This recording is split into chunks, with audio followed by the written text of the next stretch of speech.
ఈరోజు నేను పాలక్ పన్నీర్ వండుతున్నాను. అందులో కొత్తిమీర, ఉల్లిపాయ, పచ్చిమిరపకాయ, చెక్క, లవంగం వేసుకున్న, పాలు కూడా పోసుకుంటున్నా. వాటర్తో కాదు, పాలతో ఉడకబెడతా కొంచెంసేపు.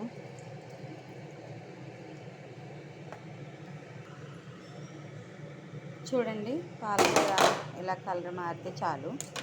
ఇప్పుడు ఆపేసుకుని చల్లారి పెట్టుకోవాలి. ఈ లోపల నేను పన్నీరు కట్ చేసుకుని వేపుకుంటా. చాలా సింపుల్గా అయిపోతుందండి పాలక్ పన్నీర్ కూర. ఆపేస్తున్నా.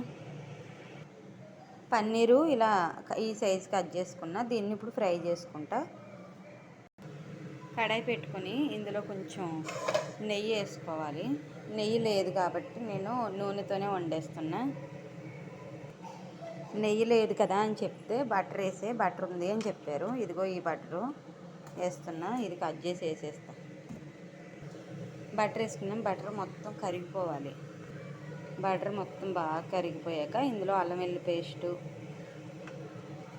సాజీరా, చెక్క, లవంగం, బిర్యానీ ఆకు ఇవి వేయాలండి. చాలా ఈజీగా అయిపోద్ది పాలకూర పాలక్ పన్నీర్. ఓకే, నూనె వేడెక్కిపోయింది. అల్లం వెల్లుల్లి పేస్ట్ వేసేయాలి. ఇందులో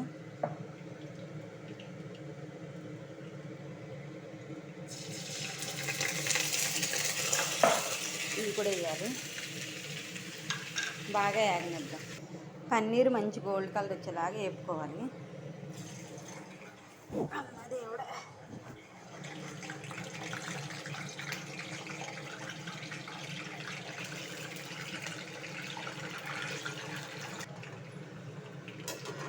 పన్నీర్ ఈ కలర్ వస్తే చాలండి, ఇంతకన్నా ఎర్రగా ఆగొద్దు. నూనె ఎందుకు ఎక్కువ పోసానంటే ఇప్పుడే ఎగ్ బజ్జీ వేసాను, అందుకని ఇంకా అదే నూనెలో వేపేస్తున్నా.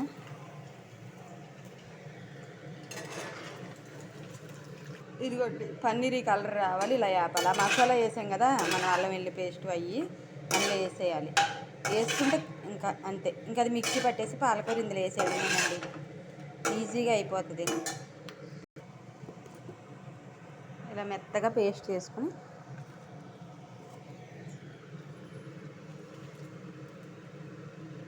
వేసుకోవాలి.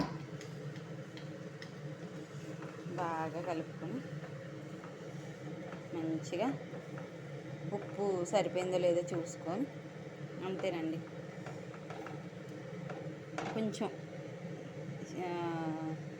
పన్నీర్ మసాలా ఉందని చూసుకుని వేసుకోవడమే, లేదా గరం మసాలా వేసుకున్నా పర్లేదు.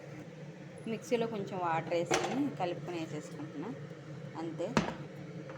ఇంక ఇందులో పన్నీర్ మసాలా ఉందేమో చూసి వేసేసుకుంటాం.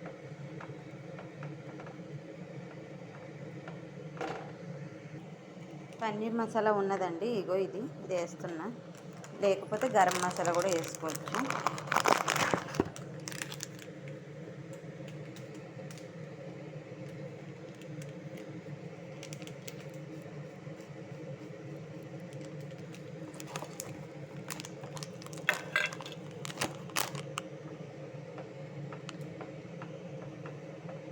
చక్కగా ఉడకనిచ్చి దింపేసుకోవడమే. కొంచెం కస్తూరి మేతి వేస్తాను నేనైతే. పన్నీర్ కూర అయిపోయిందండి. ఇదిగో దాని మీద కస్తూరి మేతి ఇట్లా వేసుకొని ఆపేసుకోవడమే. చాలా టేస్టీగా అయితే వచ్చింది. మీకు ఎలా కావాలో చెప్పండి, చూడండి. చూసి నచ్చితే మీరు కూడా చేసుకోండి. కానీ ప్లీజ్ కామెంట్ చేయడం మట్టుకు మర్చిపోకండి.